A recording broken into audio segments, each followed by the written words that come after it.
Podium Podcast. Lo mejor está por escuchar. Radio Aventino. Quieto. Han comido. Los pollos han comido. Ya está aquí el mes de agosto. Los cuadernos de dioses han vuelto. En esta parte del mundo, el calor, los mosquitos, gente en el chiringuito, descanso. Pero aquí estamos. 5º año consecutivo, me quedo de guardia, contándote historias de dioses. Mientras tanto, el ventilador, que tengo aquí a mi lado, sufre y espera, lo estoy viendo en su mirada de ventilador, espera la rebelión de las máquinas y la rebelión de la IA para ajustar cuentas pendientes. Los cuadernos de dioses son una tradición en el podcast, y este año, como ya te he ido adelantando en redes sociales, en Patreon, la comunidad de iVoox y en secciones y música, este año nos acompañarán Saturno, Isis, Quirino y la Magna Mater Cibeles. Si es la primera vez que llegas a estos cuadernos de dioses, decirte que son una especie de píldoras mitológicas, de pequeños dosieres, en los que, de manera más breve que en un programa normal, te cuento curiosidades e historias sobre divinidades, pasando de puntillas por lo que ya sabemos e intentando centrarme en cosas diferentes, en contarte cositas que quizá no se suelen contar. Así que no me enrollo más, como has podido escuchar, este año novedad, los cuadernos de dioses están dentro de la programación de Radio Aventino, así que puede pasar de todo, no me enrollo más. Adelante con la sintonía, porque te doy ahora mismo la bienvenida a los cuadernos de dioses y en concreto al de Saturno. Cuaderno de dioses, cuaderno de dioses, cuaderno de dioses, cuaderno de dioses. Roma Eterna, una producción de Podium Podcast con Iván Martín.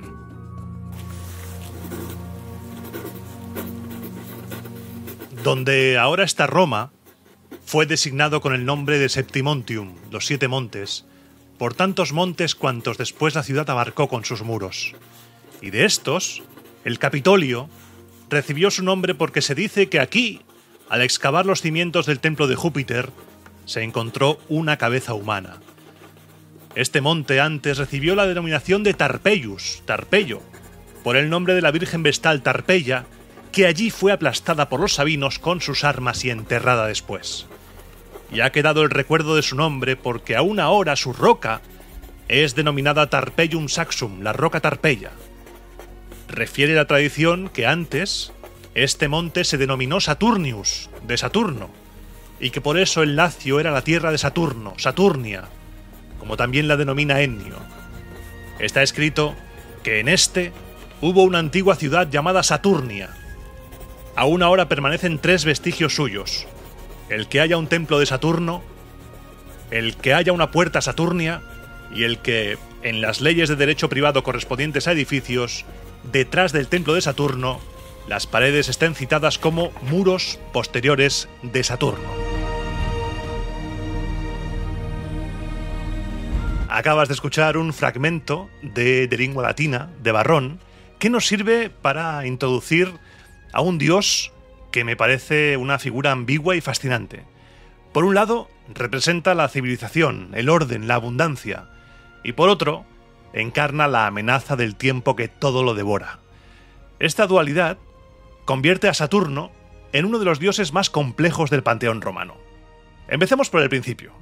Ya dejemos claro que es muy diferente a su contraparte griega, como sucede con la mayoría de los dioses, por no decir casi todos, salvo Apolo, por ejemplo, que fue adoptado tal cual.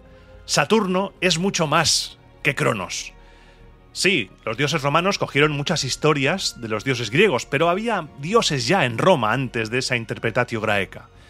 Su figura está profundamente entrelazada con la identidad romana, desde la agricultura y la riqueza hasta el recuerdo idealizado de una edad de oro e incluso el propio concepto mismo del Estado romano, de la República, de eso que concebían como su lugar político. Mi objetivo en este episodio es explorar a fondo las múltiples caras de Saturno, sus orígenes, sus mitos, su culto, sus fiestas, su función política y sus reinterpretaciones a lo largo del tiempo. Vamos a viajar por las contradicciones, por debates, por misterios que envuelven a este dios tan enigmático, y prometo que no voy a hacer chistes sobre la consola de Sega, que me dio grandes horas de vicio. Y para empezar a hablar de Saturno, vamos a hacerlo con el nombre. Saturno, o Saturnus en latín, parece derivar de una antigua deidad itálica vinculada a la agricultura. En la antigüedad, muchos lo asociaban con el verbo latino serere, que significa sembrar. Su participio pasado es satus, de donde podría haber surgido el nombre.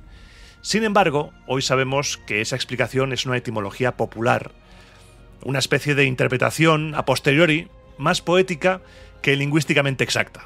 Aún así, el propio Varrón, del que te he leído un fragmento, uno de los grandes eruditos romanos, respaldaba esta conexión con Satu, con la siembra.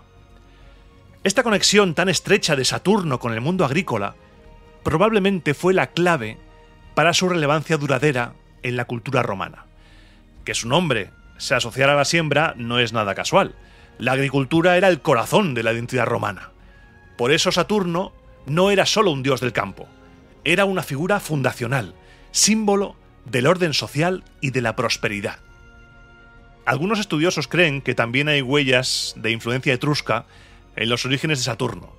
Se ha propuesto, por ejemplo, que el dios etrusco Satres podría estar emparentado con él, con Saturno. Incluso la forma antigua de Saeturnus, con ese característico ae, podía ser una pista de esa conexión lingüística. Esto apuntaría a lo que te decía antes, a un origen más complejo y antiguo, anterior a la llegada de los mitos griegos a la península itálica. Hablamos de un dios que ya tenía historia antes de recibir la historia de los griegos. Y ahí es donde entra el famoso sincretismo romano, ese proceso en el que Roma absorbía dioses extranjeros y los identificaba con los suyos. En el caso de Saturno fue equiparado con Cronos, el titán griego. Pero ojo aquí, peligro.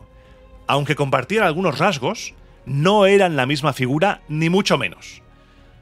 Durante los primeros siglos, Saturno y Cronos evolucionaron por caminos separados.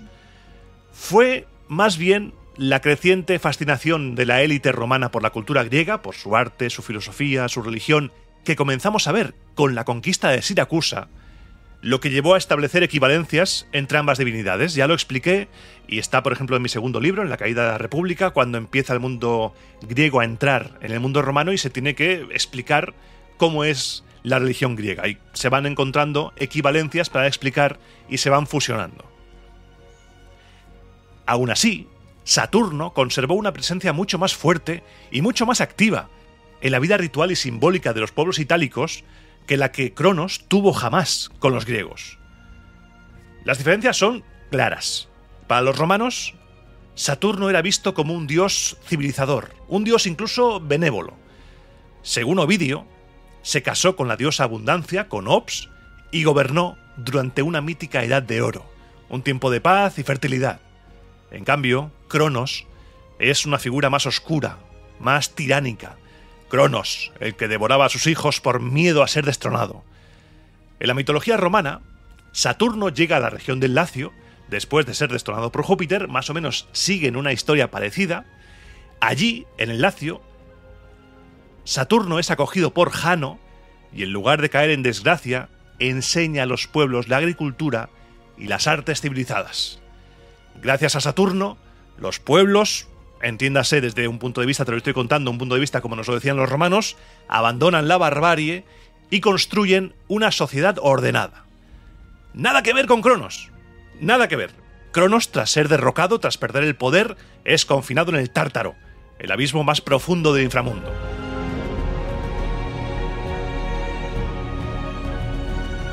Y otra diferencia clave, ya que hablamos de diferencias entre griegos y romanos, tiene que ver con cómo concebían a los dioses. Para los romanos, sus dioses eran figuras solemnes, casi abstractas. Encarnaban, sí, virtudes o vicios, pero solían mantenerse a distancia, inspirando respeto, temor o asombro.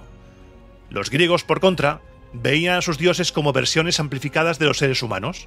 Los dioses griegos, y ahora estás pensando seguro en muchas historias, sentían celos, cometían errores, se enamoraban, se vengaban, eran dioses, pero profundamente humanos. Otro contraste aparece cuando miramos las relaciones familiares y simbólicas.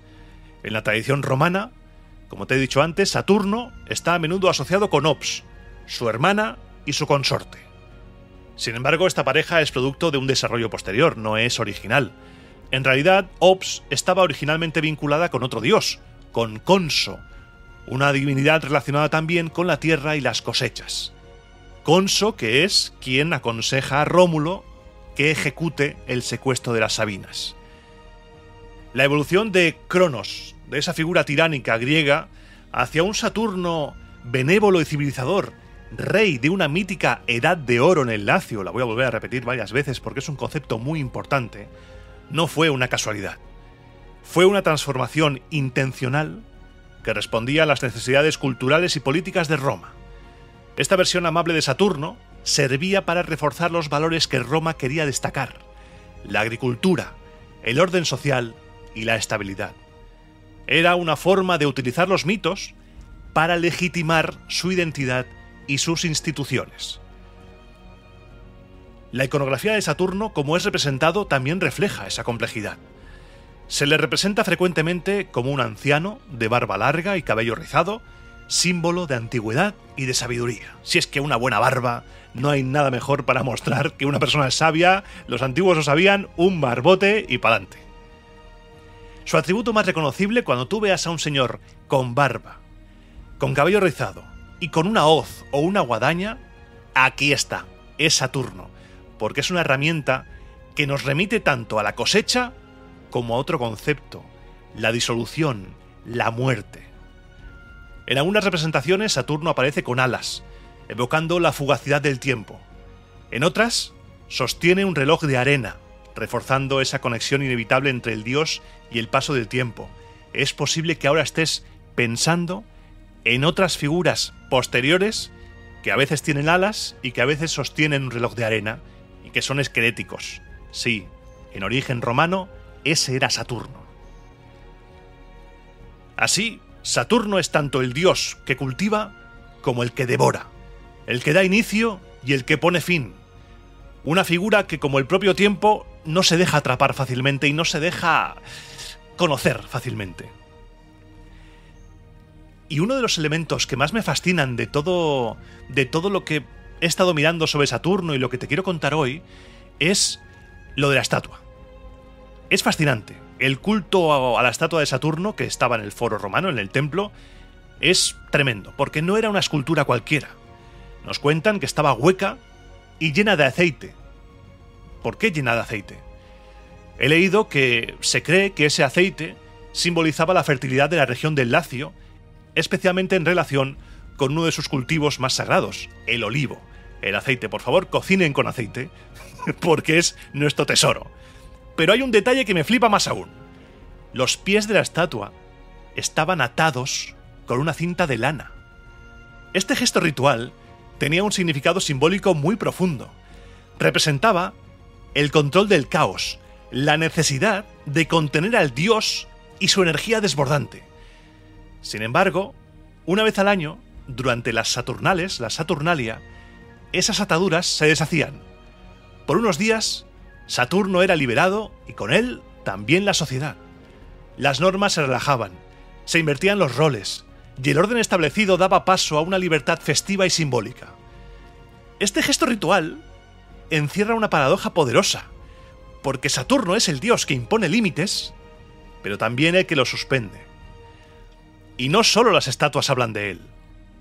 Volviendo a las representaciones, porque se me ha ido la olla, ya que esto de tener la escultura tala me flipa, también hay representaciones de Saturno en las que aparece Capite Vuelato, con la cabeza tapada, y conduciendo una cuadriga, un carro de 4 caballos, símbolo asociado normalmente a los dioses solares o a figuras de poder, como en el famoso denario emitido por Lucio Apuleyo Saturnino. La riqueza de esta iconografía nos revela la doble naturaleza del dios. Por un lado, el Saturno agrícola, protector, fértil, la hoz como símbolo de cosecha, el aceite como emblema de abundancia. Por el otro, la encarnación del tiempo y la disolución, la hoz como arma, las alas, la figura envejecida, el reloj de arena. Y de nuevo, ese gesto ritual de atarlo y desatarlo una vez al año, que lo resume todo. Cuando nos acercamos a Saturno, en definitiva, lo que nos encontramos es una divinidad muy contradictoria. Civilización, caos, se le atribuye, como te he dicho antes, enseñar a los pueblos itálicos la agricultura, los eleva de la barbarie al orden social, y reina en la Edad de Oro. Un tiempo mítico, de abundancia, de inocencia, de paz, en el que no existía la propiedad privada, directamente de las fuentes te lo digo esto, todo era de todos, la tierra ofrecía generosamente sus frutos, no hacía falta el trabajo físico, era una edad tremenda, de oro, de oro. Pero esta imagen amable y luminosa de un tiempo utópico, un tiempo maravilloso, choca frontalmente con otra oscura, con la de Cronos, porque Saturno también heredó el mito del devorador de hijos. Una imagen que, aunque los romanos reinterpretaron en clave alegórica, introduce un miedo primordial. Devorar a sus propios hijos no es solo una metáfora violenta, representa a Cronos, a Saturno en este caso, devorando todo, consumiendo el tiempo que lo consume todo, las estaciones, los años, las generaciones, y en su rostro envejecido se esconde el símbolo del año que declina, del paso implacable de los días. Y hay más, mucho más, siempre hay más aquí. Saturno también está relacionado con una figura casi desconocida, con Lua Mater, una diosa asociada a la expiación, a la disolución y también a la destrucción. Es posible que no te suene Lua Mater. Lua Mater era la diosa que recibía las armas manchadas de sangre de los enemigos vencidos, y algunas fuentes tardías, como por ejemplo Ausonio, afirman que Saturno recibía como ofrenda los cuerpos de los gladiadores muertos durante o cerca de las Saturnales. Esta relación con la violencia ritual va más allá. Ojo, porque aquí el programa está dando un girito dark que no lo veías venir, ¿eh? ¡Ojo! Y es que esta relación con la violencia ritual va más allá. Algunas tradiciones lo vinculan con el dios cartaginés Baal Amón, de quien se decía, con mayor o menor exageración, porque las fuentes también échalas de comer aparte, era el dios que exigía sacrificios humanos, incluso de niños. Si esta asociación es válida, podría apuntar a una dimensión tónica y aterradora de Saturno. Un poder vinculado a lo subterráneo, al inframundo, a Dis Pater, como ya mencionamos en episodios anteriores del Cuaderno de Dioses. Ovidio, en su obra, nos habla de la antigua ceremonia de los Argei, celebrada en mayo. En ella se arrojaban figuras humanas al Tíber, sustitutas simbólicas de víctimas que, según la tradición más antigua, antaño fueron sacrificios humanos ofrecidos a Saturno. Solo con el tiempo y gracias a la intervención mítica de Hércules, esas víctimas fueron reemplazadas por muñecos de paja. Como te dije en aquel momento, si en una celebración se queman muñecos, o se tiran al Tíber muñecos, o se hace algo con muñecos, es muy posible que antaño, que hace mucho, mucho tiempo, esos muñecos fueran personas. Y todo esto revela una cara mucho más oscura, más primitiva, más temida de Saturno. Una cara que contrasta profundamente con la imagen de la edad dorada, civilizador, rey, la edad, vamos, en la que todo vale y en la que nada cuesta. La conexión con Lua Mater, las ofrendas de gladiadores y su asociación con dioses como Baal Amón no son detalles menores. Nos hablan de un poder brutal, tónico, profundamente vinculado a la muerte, la renovación violenta y el sacrificio. Entonces Saturno no representa solo la siembra, el orden y la abundancia. También encarna el fin de los ciclos, la disolución necesaria para que algo nuevo pueda surgir. Quizá estemos asomándonos a una de las visiones más antiguas y profundas del dios, una deidad liminal, ambigua, que une en sí misma el crecimiento y la ruina, la creación y la destrucción, el tiempo que da y que lo devora todo. El reinado de Saturno está asociado con, como te dije antes, la Edad de Oro. Pero el mito de la Edad de Oro, ahora que lo estoy citando varias veces, no era solo una fábula nostálgica del pasado. Para los romanos, el mito de la Edad de Oro, en el que la gente vivía sin necesidad de trabajar, la tierra ofrecía sus frutos de forma espontánea, no había diferencias sociales, no había esclavos, no había hombres libres, no había ricos, no había pobres, todo era de todos, no es solo una fábula nostálgica de un pasado idealizado. Para los romanos, la Edad de Oro era una narrativa fundacional, un modelo moral que mostraba cómo debería ser una sociedad ideal. Un tiempo utópico que exaltaba la igualdad, la paz y la generosidad natural del mundo. Y una vez al año, esa visión se hacía realidad. Durante las Saturnales, cuando la estatua del dios era desatada, la fiesta, Roma suspendía temporalmente el orden habitual. Los esclavos se intercambiaban roles con sus amos, las normas se relajaban, se compartía la mesa y por unos días la Edad de Oro regresaba. Y ahora que hemos hablado de la representación del dios, de sus orígenes, de sus contradicciones, ahora vamos a hablar del templo. Ese templo, que aún puede verse hoy en el Foro Romano, al pie de la colina capitolina, justo al lado del Arco de Septimio Severo. Si entras al Foro Romano a visitarlo desde el Arco de Septimio Severo, nada más bajar las escaleras, lo tienes delante. Tienes el arco a la izquierda y delante tienes un templo sobre un montículo con varias columnas en pie. Quizás has pasado y no lo sabes, pero ese lugar es uno de los sitios sagrados más antiguos de Roma, anterior incluso a muchos de los otros templos que se llevan toda la atención porque se han conservado mejor. Solo los templos de Vesta y el de Júpiter lo superan en antigüedad. La fecha de la construcción es algo debatido, porque como suele ocurrir con todo lo que tiene que ver con los orígenes de las cosas en Roma, los autores antiguos no se ponen de acuerdo. Pero la versión más aceptada es la de Tito Livio, que nos dice que su construcción comenzó en el año 498 a.C. y concluyó en el 497. Bastante precisión para una ciudad que nació, según la leyenda, por una discusión entre gemelos y un augurio de aves. Bueno, ahora bien, hay quien va mucho más atrás. Macrobio, por ejemplo, nos dice que el rey Tulo Hostilio ya había dedicado un altar a Saturno para celebrar su victoria sobre los sabinos. Parece que ese altar primitivo fue el germen del templo que con el tiempo se convertiría en lo que estás viendo, en el referente del foro. Pero vamos a ser un poco realistas. Lo que tú ves no es el templo original.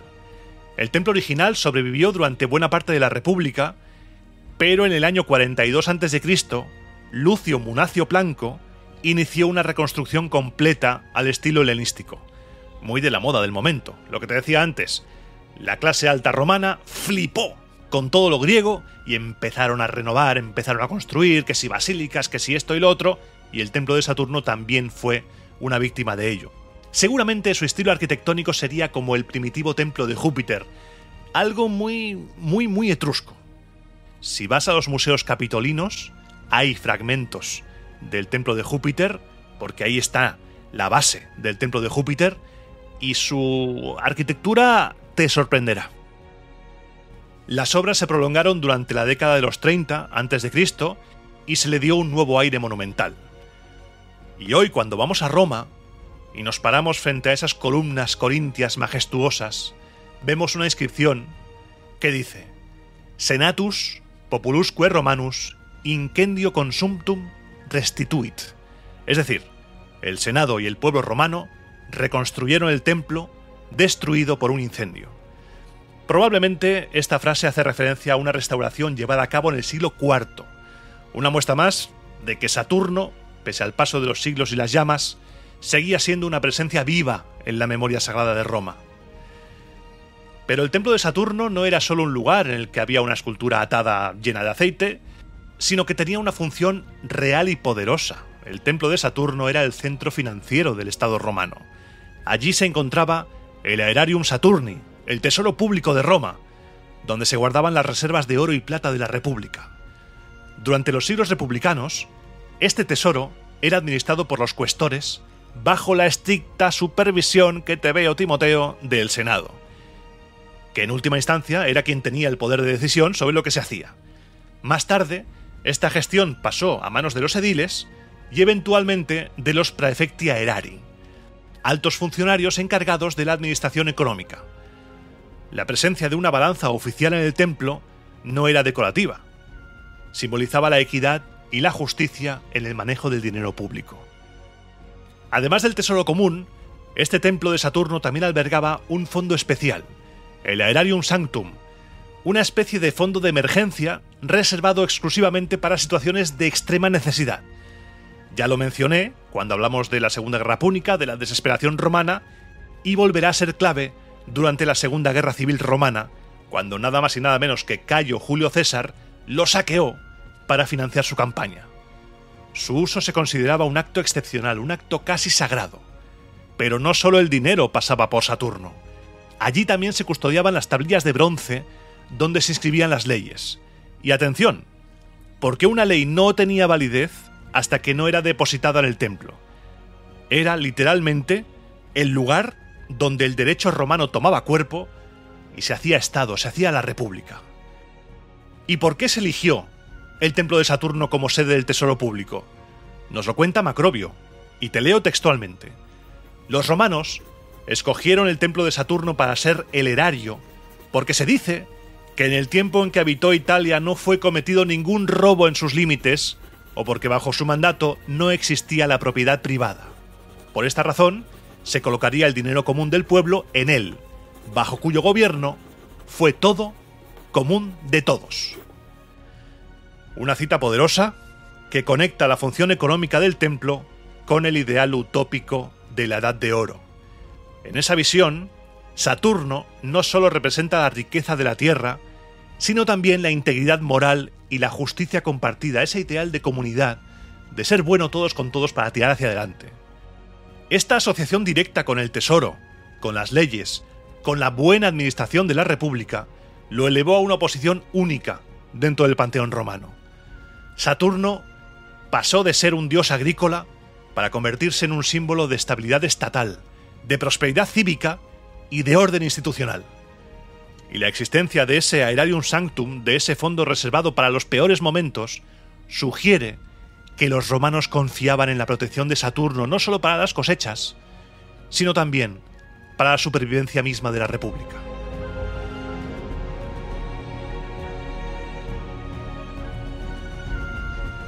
Ahora bien, cambiando de tema, hay un dato curioso sobre Saturno, porque a diferencia de otras deidades mayores, como por ejemplo Júpiter, Marte o Quirino, Saturno no tenía un flamen.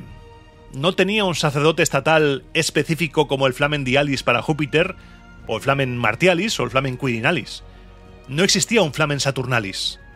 En cambio, su figura parece vinculada a la presidencia de otros festivales agrícolas, como la Consualia o la Robigalia, lo que sugiere una integración diferente en el sistema religioso oficial. ¿Y esto qué significa? ¿Qué diantres significa esto?